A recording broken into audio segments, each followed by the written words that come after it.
औज़ुबिल्लाहिमिनश्शैतानिर्रजीम बिस्मिल्लाहिर्रहमानिर्रहीम रब्बि इश्रह ली सदरी व यस्सिर ली अमरी वहलुल उक़दतम मिन लिसानी यफ़क़हू क़ौली।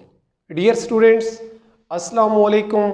मैं हूँ आपका फ़िज़िक्स टीचर ज़ियाउल्लाह ख़ान और फ़िज़िक्स की क्लास में आप तमाम लोगों को वेलकम करता हूँ और उम्मीद करता हूँ कि आप तमाम लोग महफूज होंगे अपने अपने घरों पे।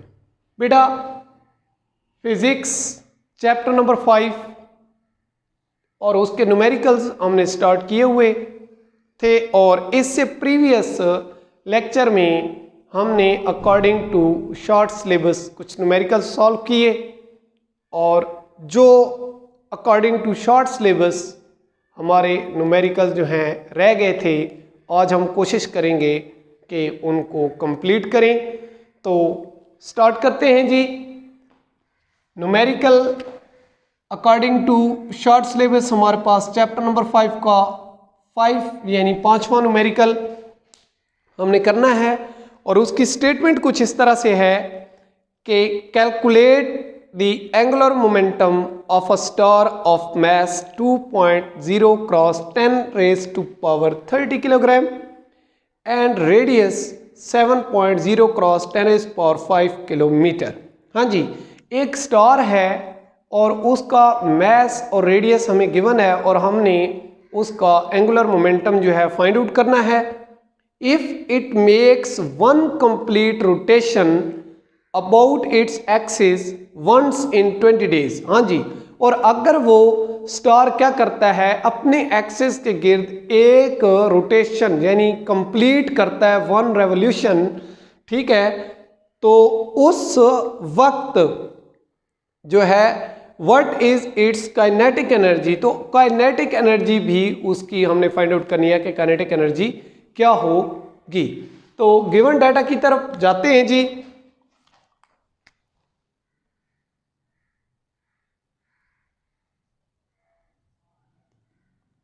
गिवन डाटा में अगर आप देखें तो मैस ऑफ स्टार, इसको मैं कैपिटल एम से शो कर देता हूं क्योंकि स्टार का मैस है।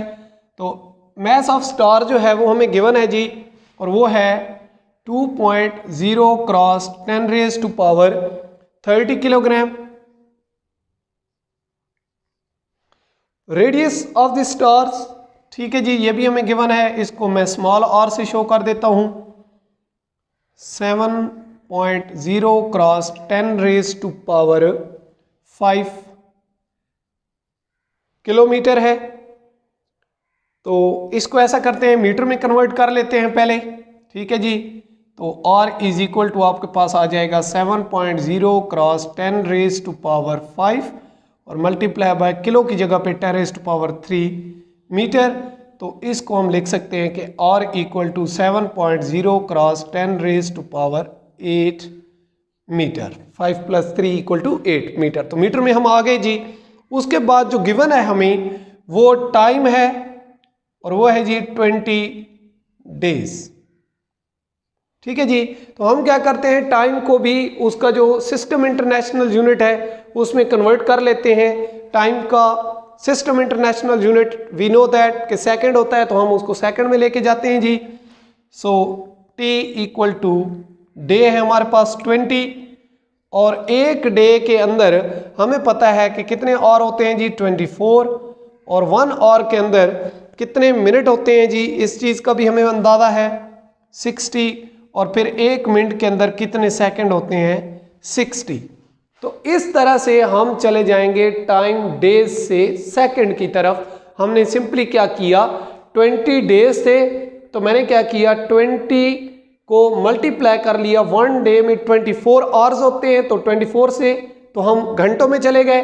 फिर एक घंटे में क्या होते हैं जी 60 मिनट होते हैं, तो मैंने 60 से मल्टीप्लाई किया तो हम मिनटों में आ गए।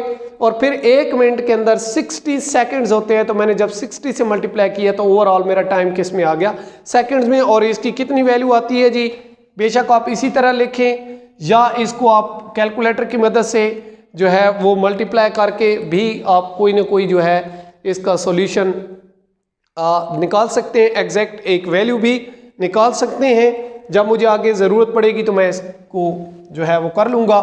अदरवाइज आप इधर ही कर लें इसको तो भी बेहतर है। ठीक है, फाइंड आउट क्या करना है, एंगुलर मोमेंटम और काइनेटिक एनर्जी, ये दो चीजें हमने फाइंड आउट करनी है जी।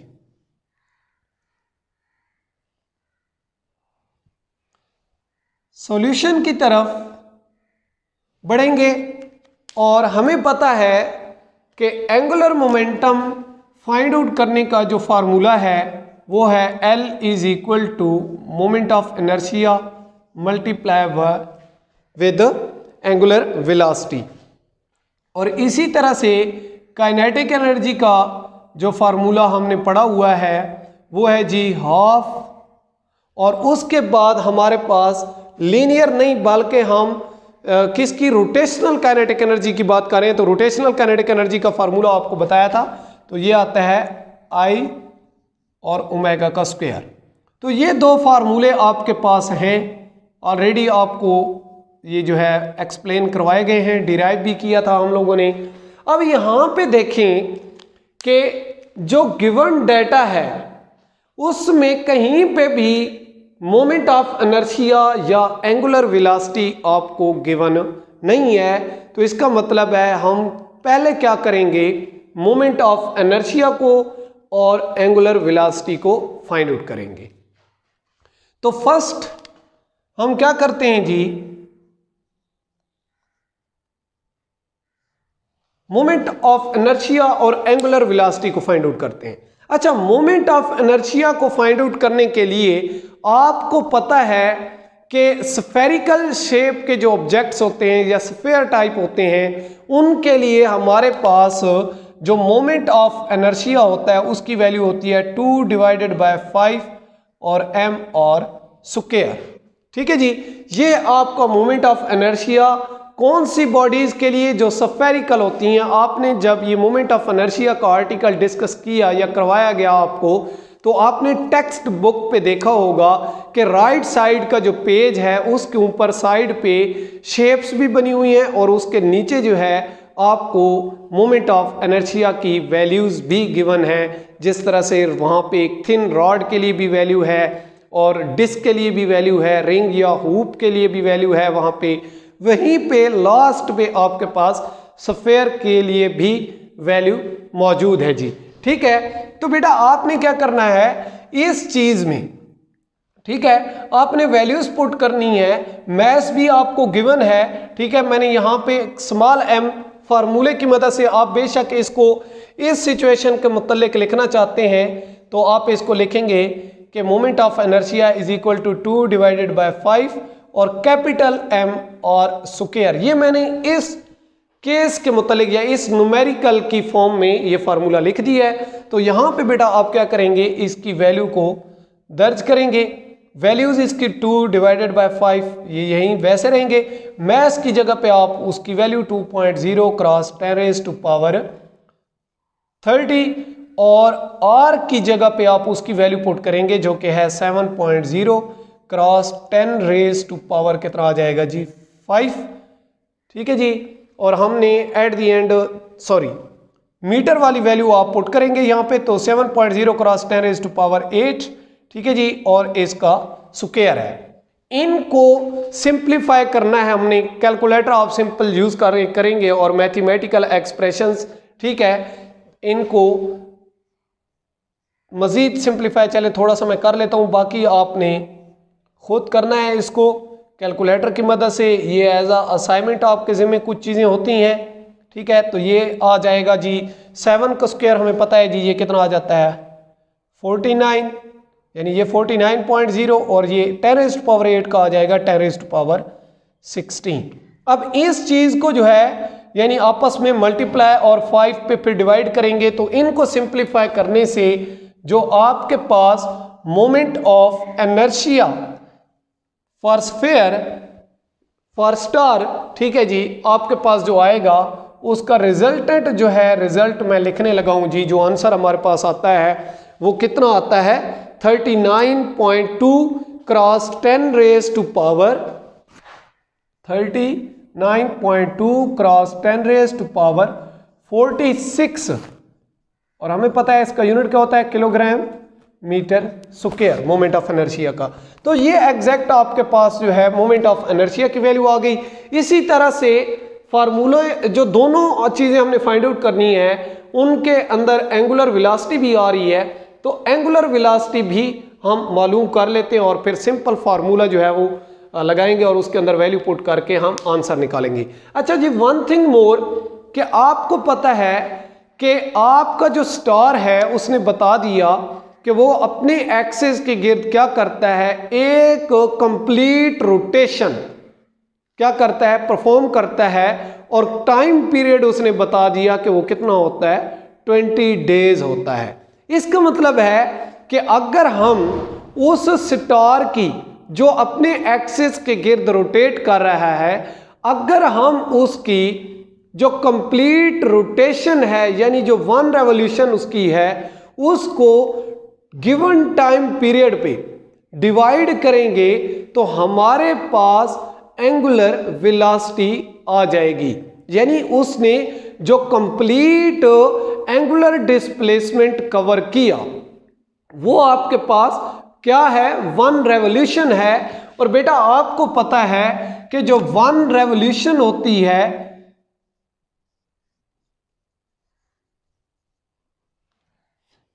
वो आपके पास किसके बराबर होती है, 2 पाई रेडियन के। ये आपने वहां पे जब हम एंगुलर डिस्प्लेसमेंट पढ़ रहे थे तो उसका एक यूनिट रेडियन होता था। रेडियन के अंदर आपने ये पढ़ी होगी बात, ठीक है, कि जो 1 कंप्लीट रोटेशन होती है वो हमारे पास क्या होती है, 2 पाई के बराबर होती है जी। ठीक है, इसी तरह से मैं अगर आपको पेज नंबर बताना चाहूँ इस आर्टिकल का, वहाँ से आपको ये चीज़ जो है वो मिलेगी, बुक मेरे पास है, तो वहाँ से भी आप इसको जाके देख सकते हैं।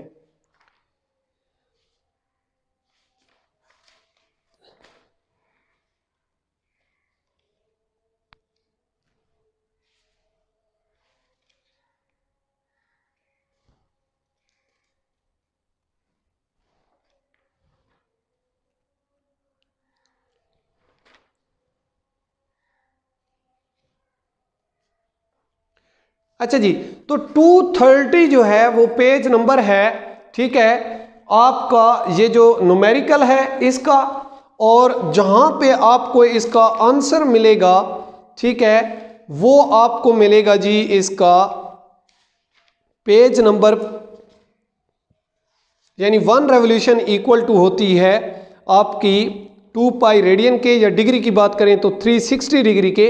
ये एंगुलर डिस्प्लेसमेंट वाले टॉपिक में आपको जब उसके यूनिट आप डिफाइन करते हैं, तो जब आप रेडियन को डिफाइन करते हैं तो वहां पे, ठीक है, इस वक्त जो मेरे पास बुक है उसका पेज नंबर है जी 193 पेज पे आपको ये चीज जो है वो वहां पे नजर आएगी। तो वहां पे यानी 1 revolution equal to 2 pi radian की होती है। अगर हम इस कंप्लीट जो रोटेशन है इसको हम गिवन टाइम पीरियड जो हमें दिया गया है इस न्यूमेरिकल के अंदर, जो कि हमारा 20 डेज है, उस पे डिवाइड करें तो हमें पता चल जाएगा कि वो जो स्टार है वो कितनी एंगुलर वेलोसिटी के साथ मूव कर रहा है जी। आई होप कि आपको बात की समझ आ गई होगी। तो इस तरह से मैं यहाँ पे आपकी जो एंगुलर वेलोसिटी है, थोड़ा सा कलर चेंज कर देते हैं ताकि आपको क्लियर नजर आए। यानी ये जो एंगुलर वेलोसिटी ओमेगा है, इसको अगर हम 2 पाई यानी जो कंप्लीट आपका covered angular displacement complete 1 revolution की फॉर्म में ले रहे हैं एंगुलर डिस्प्लेसमेंट, ठीक है, तो वो डिवाइड कर दें टोटल टाइम पीरियड जो गिवन है उस पे, तो आपके पास एंगुलर वेलोसिटी हासिल होती है। तो इस तरह से इसको तकसीम करेंगे तो 2 मल्टीप्लाई बाय पाई की वैल्यू 3.14 वाली और डिवाइडेड बाय 20 आपके डेज थे, तो इसका time period 20 multiply by 24 multiply by 60 और मल्टीप्लाई बाय 60, वो जो टाइम पीरियड मैंने आपके सामने ऑलरेडी लिखा है। तो इसको जब आप सिंप्लीफाई करेंगे तो यहां से आपके पास जो एंगुलर वेलोसिटी का रिजल्टेंट जो आंसर आएगा वो आ जाएगा 3.63 cross 10 raise to power -6, 3.63 6.63 cross 10 raise to power -6 और एंगुलर वेलोसिटी का यूनिट होता है रेडियन पर सेकेंड।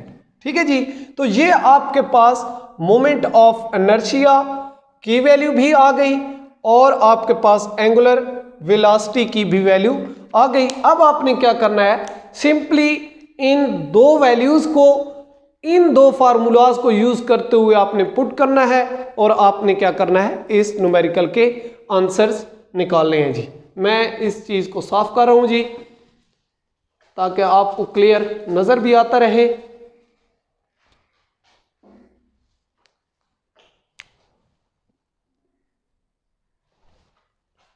अब यूजिंग फार्मूला 1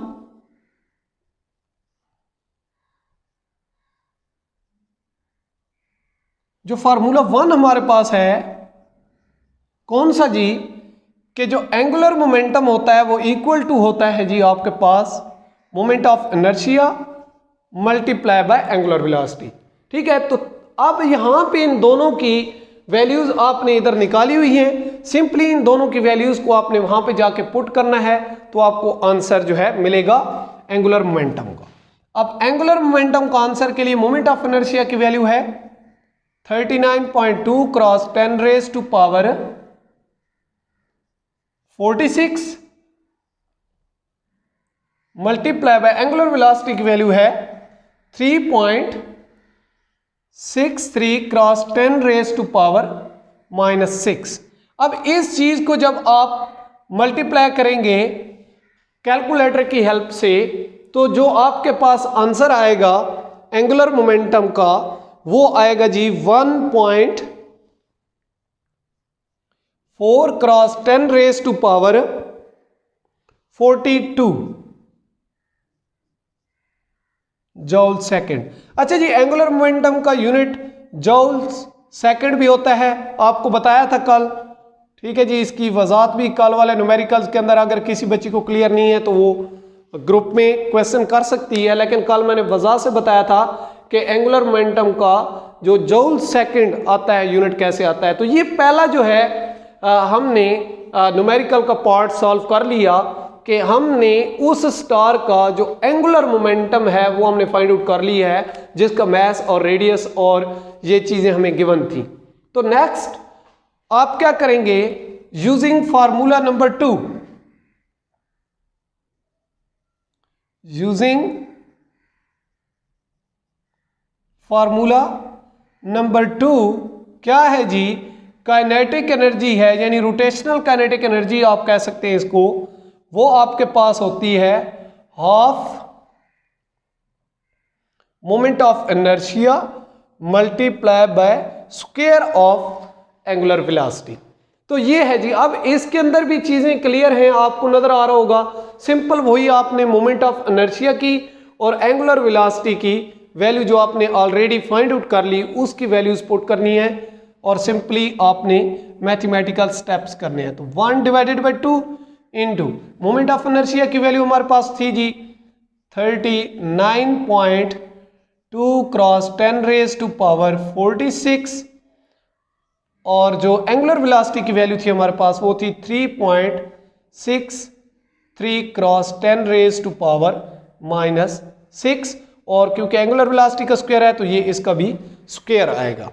ठीक है जी। अब इस चीज का आपने क्या करना है, पहले स्क्वायर लेना है, स्क्वायर लेने के बाद आपने क्या कर देना है, इन दोनों को मल्टीप्लाई करने के बाद आपने क्या करना है 2 पे सारी को डिवाइड कर देना है। ये 3-4 स्टेप हैं, छोटे छोटे हैं, कैलकुलेटर की मदद से आप कर सकते हैं। मैं यहाँ पे करके आपको दिखा देता, लेकिन टाइम जो है उसको मद्देनजर रखते हुए हम ये छोटी छोटी चीजें अगर करते रहें तो फिर टाइम बहुत वेस्ट होता है। तो यहाँ पे जो काइनेटिक एनर्जी आपकी आती है रिजल्टेंट, उसका जो रिजल्ट्स आता है यानी इसका स्क्वायर ओपन करने से यानी 3.63 का स्क्वायर और 10⁻⁻⁶ का स्क्वायर अलग अलग लेंगे, फिर इनको आपस में मल्टीप्लाई करेंगे। ठीक है, जो पावर्स वाली रकम है वो आपस में उनकी पावर्स को ऐड करेंगे, मल्टीप्लाई हो रहे होंगे तो, और जो बाकी 39 या पावर्स के बगैर रकमें हैं वो आपस में मल्टीप्लाई करके 2 पे डिवाइड कर देंगे।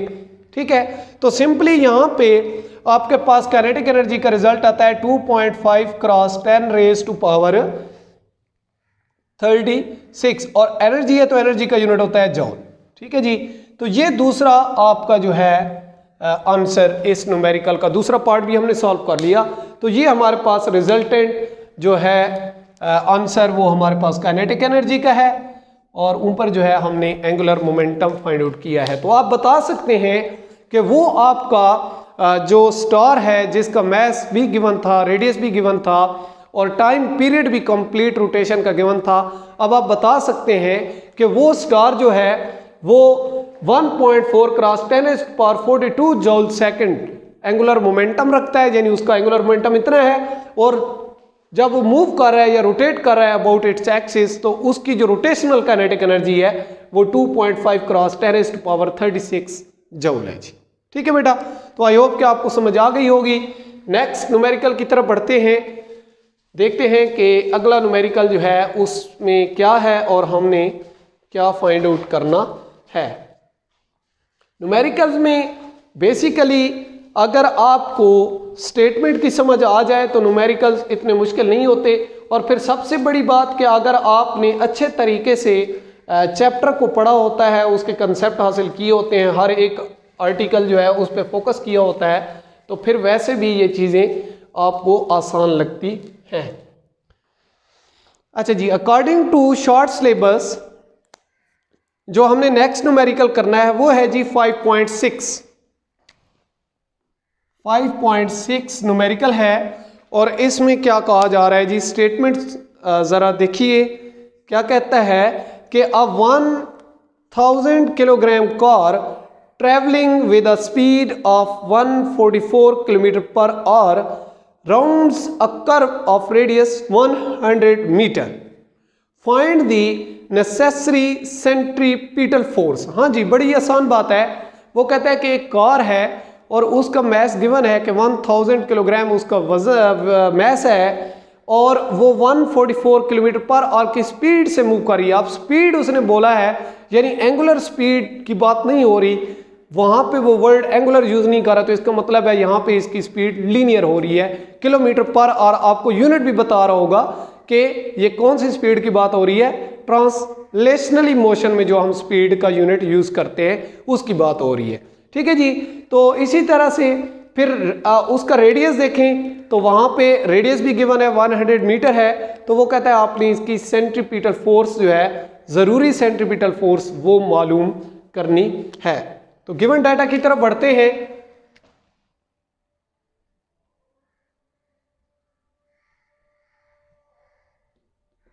गिवन डाटा में फर्स्ट ऑफ ऑल हमें mass of the car given है जी 1000 किलोग्राम है, वेलोसिटी जो है यानी स्पीड भी गिवन है 144 किलोमीटर पर आवर। अच्छा, आपको बेटा पता है कि जो स्पीड का सिस्टम इंटरनेशनल यूनिट है, लीनियर जब वो कोई भी ऑब्जेक्ट मूव करता है या उसकी ट्रांसलेशनली मोशन होती है तो मीटर पर सेकंड होता है। तो हम क्या करते हैं, इसको पहले मीटर पर सेकंड यानी ऐसा यूनिट में कन्वर्ट कर लेते हैं। तो उसका तरीकाकार क्या होता है जी 144। उसी तरह से किलोमीटर आपको पता है कि 1000 मीटर के बराबर होता है और जो आवर होता है यानी 1 घंटा वो कितने के होता है 3600 किसके सेकंड के बराबर होता है, यानी कि 1 घंटे के अंदर 3600 सेकंड होते हैं। तो इस तरह से जब आप इसको क्या करते हैं, यानी कि ये कैंसल आउट कर दें थोड़ा सा सिंप्लीफाई करने के लिए, 144 मल्टीप्लाई बाय 10 और डिवाइडेड बाय 36, तो ये बात आ जाती है मीटर पर सेकंड में। ठीक है जी, तो इसको जब आप कैलकुलेटर से मल्टीप्लाई और डिवाइड करेंगे तो जो आपके पास स्पीड आ जाती है मीटर पर सेकंड में वो आ जाएगी जी आपके पास 40 मीटर पर सेकंड। ठीक है, और इसी तरह से जो रेडियस है वो भी हमें गिवन है जी, वो है 100 मीटर। ठीक है, आपने क्या करना है, जरूरी सेंट्रीपिटल फोर्स आपने मालूम करनी है कि जब गाड़ी क्या करती है, कोई कर्व क्रिएट करती है, एग्जीक्यूट करती है, यानी कि कर्व्ड पाथ पे ऐसे मूव करी हो तो ऐसे मूव करती है, तो उस वक्त उसको अपने सेंटर की तरफ कितनी यानी कि ज़रूरी सेंट्रीपिटल फोर्स वहाँ पे रिक्वायर है जो उसको किसी भी मिसबिहेव से बचा सके। ठीक है, तो इस तरह से ये हमारे पास डाटा है और इसकी मदद से हमने फाइंड आउट करनी है सेंट्रीपिटल फोर्स। बड़ा सिंपल सा न्यूमेरिकल है जी, इसमें कोई डिफरेंट या मुश्किल बात नहीं है। ठीक है, वी नो दैट कि जो सेंट्रीपिटल फोर्स होती है लीनियर ऑब्जेक्ट्स की when they are moving linearly, तो फिर उसके लिए हमारे पास है जी mv² डिवाइडेड बाय क्या होता है, r होता है। ठीक है, सिंपल चीज़ें आपके पास मौजूद हैं, तो आप इसके अंदर वैल्यू पुट करेंगे तो आ जाएगी सेंट्रीपिटल फोर्स। मैस आपके पास 1000 है जी। ठीक है, मल्टीप्लाई बाय वेलोसिटी आपके पास यानी स्पीड आपके पास है 40, इसका स्क्वायर आ जाएगा, और डिवाइडेड बाय रेडियस आपके पास है जी 100। ठीक है, तो 100 वाला 1000 पे 10 टाइम जाता है, आपको पता है। ठीक है, तो ये आ जाएगा FC इक्वल टू 10 और मल्टीप्लाई बाय 40 का स्क्वायर जो होता है वो आपके पास कितना होता है जी, आपको पता होगा। ठीक है, अगर इसको आप मल्टीप्लाई कर दें या जो है डिवाइड भी कर सकते हैं, सॉरी मल्टीप्लाई कर दें सिंपल यहाँ पे, या कैलकुलेटर की मदद से भी कर सकते हैं, तो ये 4 मल्टीप्लाई बाय 4 16 होता है, तो ये 1600 आ जाएगा। ठीक है, तो आप इसको ऐसे लिख सकते हैं। ठीक है, तो यहां से आपके पास आ जाएगा 16,000। ठीक है, अब फोर्स है तो फोर्स का यूनिट क्या होता है, न्यूटन होता है। तो यहां से ये इसका आंसर है मतलब सेंट्रीपिटल फोर्स का। तो इस गाड़ी के लिए जिसका मैस ये था और उसकी मूविंग स्पीड जो है वो गिवन थी, रेडियस ये था, तो वो जो एग्जीक्यूट करती थी एक कर्व राउंड्स करती थी। ठीक है, एक कर्व्ड पाथ पे या एक मोड़ जो है काटती थी, तो उस वक्त उसको ज़रूरी सेंट्रीपिटल फोर्स जो है वो 16,000 न्यूटन रिक्वायर थी। आप इसको इस फॉर्म में भी लिख सकते हैं कि FC equal to 1.6 cross 10 raise to power 4 newton. ठीक है जी, तो ये जस्ट आपका न्यूमेरिकल था और इसका आंसर भी हमने निकाला। बड़ी आसान सा था, स्ट्रेट सिंपल फार्मूला, और उसके अंदर चीज़ें आपको ऑलरेडी गिवन थी, कोई कॉम्प्लिकेटेड बात नहीं थी। अच्छा जी, इसके बाद जो नेक्स्ट न्यूमेरिकल है हमारा, उसमें हमने क्या करना है,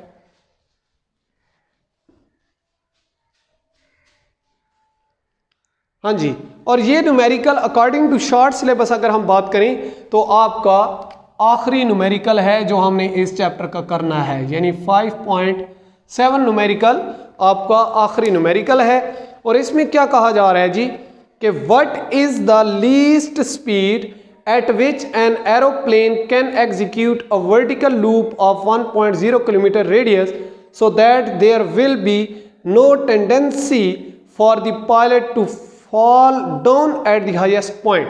हाँ जी, वो कहता है कि एक आपके पास एरोप्लेन है और वो कोई वर्टिकली जो है एग्जीक्यूट करता है, एक लूप एग्जीक्यूट करता है, उसका रेडियस भी जो वो जो लूप एग्जीक्यूट करता है उसका रेडियस भी गिवन है। ठीक है, आपको रेडियस उसका दिया गया है, तो वो कहता है कि वो कितनी आपकी ज़रूरी जो है वो स्पीड होगी जो उस जहाज के अंदर मौजूद यानी एरोप्लेन के अंदर मौजूद पायलट को गिरने से बचाएगी, यानी कितनी स्पीड के साथ वो उस लूप को एग्जीक्यूट करवाए, या वर्टिकली जो उसका लूप जो है वो एक फॉर्म करवाना चाह रहा है जिसका रेडियस उसने कहा 1 किलोमीटर है, तो वो कितनी स्पीड से वहां पे जो एरोप्लेन को उड़ाएगा, तो तब वो जो है किसी हादसे से जो है वो महफूज रहेगा, यानी उसको कोई हादसा रुनवा नहीं होगा। तो इसके लिए गिवन डाटा जो है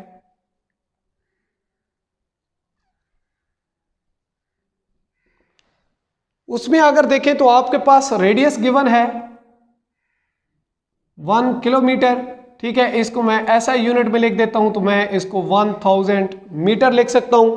उसके बाद आपको पता है कि अगर वो near the surface of earth aeroplane जो है मूव कर रहा है, ठीक है, तो उसके लिए ग्रेविटेशनल एक्सेलरेशन आपको पता है कितना होता है जी, 9.8 मीटर पर सेकंड स्क्वायर।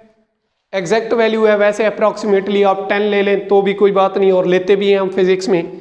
तो हमने मालूम करनी है स्पीड, कि वो कितनी स्पीड से जो है मूव करेगा, तो तब वो जो है लूप जो है 1 किलोमीटर रेडियस का लूप एग्जीक्यूट कर पाएगा। ठीक है जी। अब बात यह है बेटा कि अब देखें फिर मतलब वो जो लूप फॉर्म कर रहा है एक ऑर्बिटल टाइप कर रहा है, और ऑर्बिटल वेलोसिटी आप लोग पढ़ चुके हैं, बल्कि नहीं, आप लोगों का ये जो आर्टिफिशियल सैटेलाइट में ऑर्बिटल वेलोसिटी का जिक्र होता है, और वो आर्टिफिशियल सैटेलाइट्स का टॉपिक आपके स्मार्ट सिलेबस में नहीं था, सो आपको नहीं करवाया गया। लेकिन मैं इसका एक छोटा सा जो है आपको कनेक्शन जो है दिए जा रहा हूँ, या कंसेप्ट आपको बता देता हूँ कि जब हम सेंट्रीपिटल फोर्स जो है मालूम कर रहे थे, पहले हम इसके सॉल्यूशन को लिख देते हैं और इसमें फार्मूला भी आपको बताता चलूं, फिर बताऊंगा ये फार्मूला कहां से आता है। तो इसमें फार्मूला आर्टिफिशियल सैटेलाइट से फार्मूला हमारे पास एक आता है जी आर का स्क्वायर रूट। अच्छा, ये कहां से आता है जी? अब इस पे बात पे आपने ध्यान देना है बेटा। जब हम सेंट्रीपिटल फोर्स का टॉपिक डिस्कस कर रहे थे तो हमने वहां पे सेंट्रीपिटल एक्सेलरेशन को कहा था कि उसकी वैल्यू आती है v स्क्वायर ओवर आर। ये इस तरह से हमने जो है सेंट्रीपिटल एक्सेलरेशन की वैल्यू निकाली थी, आपको याद होगा। तो अगर इसी को थोड़ा सा रीअरेंज करें, यानी आर इधर क्या हो रहा है, डिवाइड हो रहा है, उधर जाके मल्टीप्लाई कर दें इसको, तो ये इस तरह से आ जाता है कि v स्क्वायर, और फिर दोनों तरफ से अगर जजर लें तो ये हमारे पास आ जाता है v इज इक्वल टू ए सी और इसका जजर। लेकिन अब क्योंकि हम सैटेलाइट्स की बात करें या हमारे इस एरोप्लेन की बात करें, तो ये जो है इन स्पेस, ठीक है, a proper height from the earth, यानी कि बुलंदी एक मखसूस जमीन से एक मखसूस बुलंदी पर मूव करते हैं, तो इनके लिए एक्सेलरेशन लीनियर एक्सेलरेशन नहीं होता बल्कि ग्रेविटेशनल एक्सेलरेशन होता है, यानी ए रिप्लेस हो जाएगा जी से। तो ये ऐसे फार्मूला आपका आता है जी। और यहाँ पे क्योंकि मुझे स्मॉल और अकॉर्डिंग टू गिवन कंडीशंस अगर मैं लिखना चाहूँ तो मेरे पास रेडियस है और लूप का रेडियस है, कोई स्टार का या मून का या आपकी अर्थ का रेडियस होता तो फिर मैं कैपिटल लिखता, लेकिन एक लूप का नॉर्मली रेडियस है तो फिर मैं आर को यहाँ पे रिप्लेस कर देता हूँ स्मॉल आर से। तो ये इस तरह से आपको बताना मकसूद था कि ये फार्मूला हमारे पास ऐसे आता है। ठीक है, अगर आप आर्टिफिशियल सैटेलाइट्स का जो टॉपिक हमने स्किप किया क्योंकि हमने जो है फोकस कर रहे हैं स्मार्ट सिलेबस पे, अगर वैसे आप उसमें वहाँ पे जाके देखें तो आपको ये फार्मूला नज़र आएगा, और उसको ना भी देखें तो आपने सेंट्रीपिटल फोर्स के अंदर सेंट्रीपिटल एक्सेलरेशन की वैल्यू निकाली होगी, उसी को थोड़ा सा रीअरेंज हमने किया है, तो ये जो है रिजल्टेंट हमारे पास ये फार्मूला हासिल हो गया है। तो इसमें कोई डिफिकल्ट बात नहीं है। अब सारी बातें जो है वो सिंपल सी हैं, आपने क्या करना है। अच्छा, इसको ऑर्बिटल वेलोसिटी भी बोलते हैं, यानी ऑर्बिटल वेलोसिटी का फार्मूला भी आप इसको कह सकते हैं। तो इसके अंदर आपने क्या करना है, सिंपली वैल्यूज पुट करनी है बेटा। ठीक है, तो v इज इक्वल टू, अब g की वैल्यू आपके पास है जी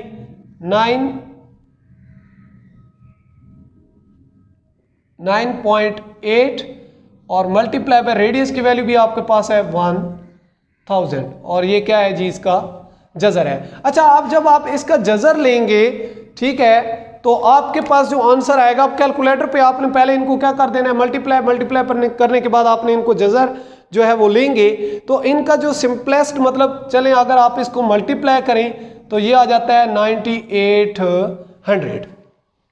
ठीक है, इसका जजर आ जाता है जब आप इसको मल्टीप्लाई कर लेते हैं। जब फिर 9800 यानी 9800 का आप क्या लेते हैं, जजर लेते हैं, तो आपके पास जो ऑर्बिटल वेलोसिटी या वेलोसिटी की वैल्यू आती है वो आती है 99 मीटर पर सेकेंड। ठीक है बेटा, तो ये आपके पास रिजल्टेंट जो है आंसर आपको मिल गया। अगर वो एरोप्लेन जो है इतनी स्पीड के साथ उसको मूव करवाया गया तो तब वो वर्टिकली जो लूप एग्जीक्यूट करना चाह रहा है 1 किलोमीटर रेडियस का वो कर पाएगा, और उसको किसी किस्म का कोई डेंजरस या कोई किसी किस्म का हादसा वो जो है रुनमा नहीं होगा, यानी वहाँ पे किसी किस्म का कोई वो हादसे से दो चार नहीं होगा। तो ये था आज के हवाले से न्यूमेरिकल्स चैप्टर नंबर 5 के। आई होप कि आपको समझ आई होगी। यहाँ पे आके हमारा चैप्टर नंबर 5 जो है, जो सर्कुलर मोशन के हवाले से हमने बातें की, इसके अंदर कोशिश की कि आपको समझा पाएँ, और उम्मीद करता हूँ कि काफ़ी हद तक हम कामयाब हुए होंगे। और अगर नहीं भी हुए तो आप जो है वो फीडबैक से हमें ज़रूर आगाह करेंगे। आपका फीडबैक पहले भी बता चुका हूँ हमारे लिए बड़ी इंपॉर्टेंस का हामिल होता है, तो आप वो फीडबैक देंगे इंशाल्लाह। फिर भी अगर कहीं पे ज़रूरत पड़ती है, जितनी भी हम कोशिश करें, लाज़िम बात है गुंजाइश हर जगह पे होती है, हर जगह पे इम्प्रूवमेंट जो होना होती है, तो ज़रूरत भी होती है, तो हम इंशाल्लाह आपको इम्प्रूव करवा देंगे, दोबारा करवा देंगे, जितने मरतबा आप कहेंगे आपको समझा भी देंगे। ठीक है, तो डिस्कस भी कर लेंगे इंडिविजुअली भी। अगर आपके इंशाल्लाह कॉलेजेस ओपन होते हैं तो फिर आप इंडिविजुअल आके जो है इसको समझ सकते हैं। लेकिन अपनी तरफ से मैंने पूरी कोशिश की कि 100% जो है इस चैप्टर में से जो चीज़ें आपने करनी है अकॉर्डिंग टू स्मार्ट सिलेबस आपको करवाई जाएं, और करवाई भी गई आपको। तो इंशाल्लाह नेक्स्ट लेक्चर में हम चैप्टर नंबर 6 को स्टार्ट करेंगे, और यहाँ पे हमारा चैप्टर नंबर 5 जो है उसका इख्तिताम होता है। उम्मीद करता हूँ कि आपको समझ आई होगी, आपने मैक्सिमम लर्न किया होगा इस चैप्टर में से। नेक्स्ट के लिए भी wish you very best of luck. बेटा अपना और अपने इर्द गिर्द मौजूद तमाम लोगों का ख्याल रखें, दुआ में याद रखिएगा। अल्लाह नेगेबान, अल्लाह हाफिज़।